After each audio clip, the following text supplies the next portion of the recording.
Ikukwento ko nga sa inyo guys kung ano ang aking routine tuwing magbubundok kami ng tropa. So ganito nga yun. So pagising ko sa umaga at after ko magkape, didiretso na ako sa sasakyan. Dahil pupuntahan ko pa yung isang tropa at hihiram ako ng trailer na pagsasakyan ng mga motor na dadalhin sa bundok. Madali nga lang to ikabit sa sasakyan guys, pero hindi ko na binidyoan kasi mahirap.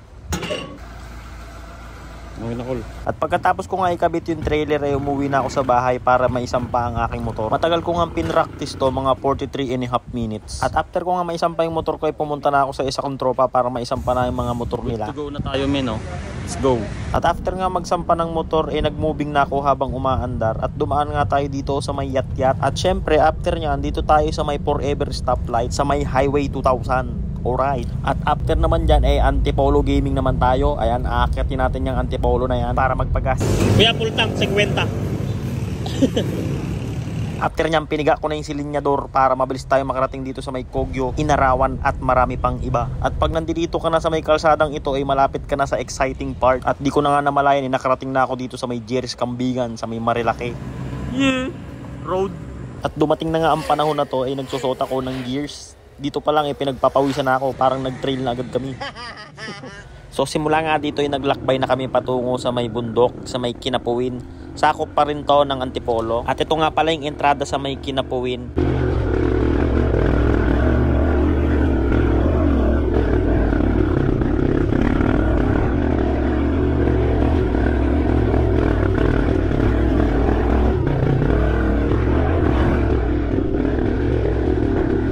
Mabilis nga lang yung mga uphill namin dahil hindi umulan. At kapag ganito nga katuyo yung mga daan sa inyong pupuntahan na bundok, pwede ka pang makatagos sa ibang ruta.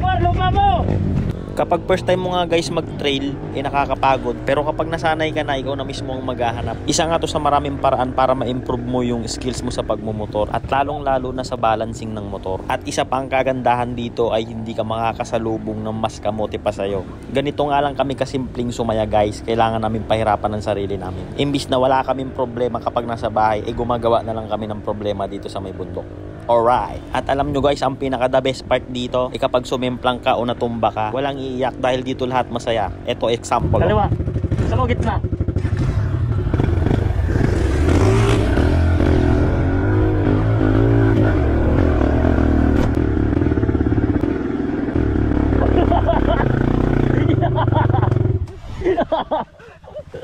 Sabi ko sa iyo, walawakan na O diba, kita nyo ang saya-saya ko. At hindi pa nga natatapos guys dahil umahon pa kami sa napakaraming uphill. At minsan nga kapag nakulangan ka dito ng buwelo ay kailangan mo ulit bumalik sa baba para magsimula ulit.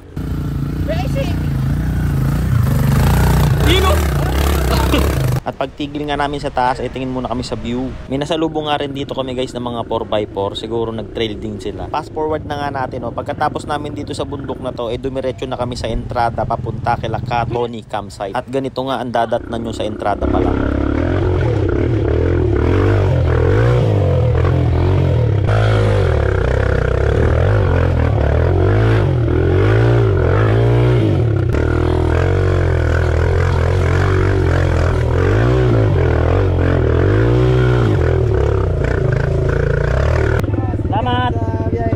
Next week na lang.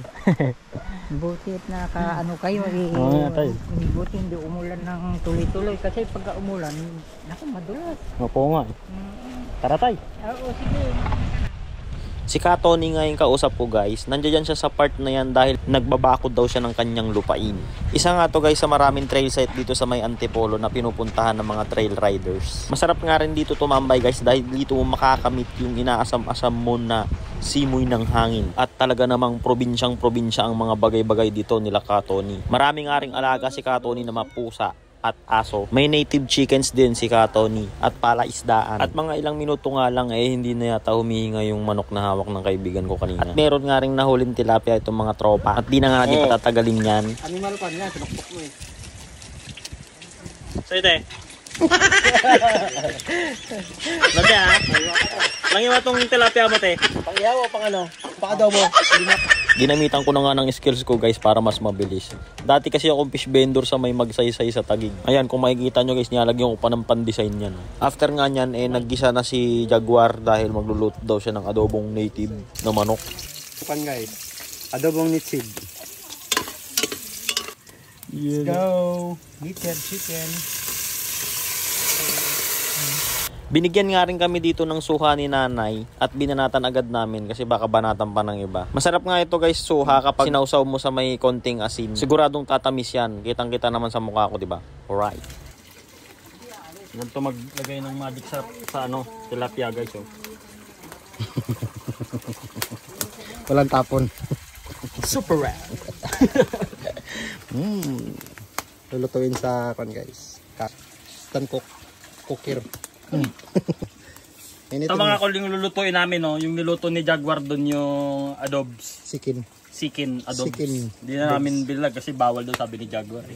Baka daw ano siya. Daw ma-copyright. Lami kayo. Kakamayin niyo daw guys. Good morning. Walang kamatayan, tilapia. Good morning. Kakamayin niyo daw. Burrito. Malakas. Good morning. Hapon na kol. Sana gumigilid ah. Sabi mo gagi. Boss Richard, shoutout sa'yo. Paborito mo. Lalagay namin sa adobo to. Para parehas tayo tama.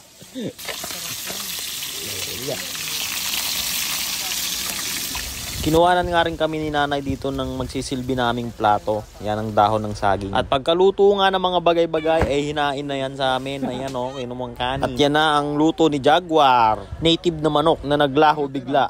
O, di ba? Kita nyo? Ngiting happy nga si Papa mo Jaguar. Ito na nga rin pala yung huling ruta namin Kalakatonis for today's video. Ay, bye-bye po, Nay. Salamat po, Nay.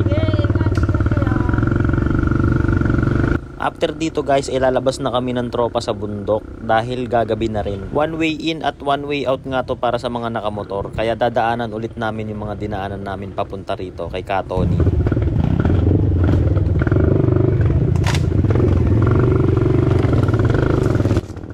At pagkalabas nga namin sa kalsada guys, diretso kami sa may car wash para tanggalin mga putik ng mga motor namin bago namin isampa sa may trailer.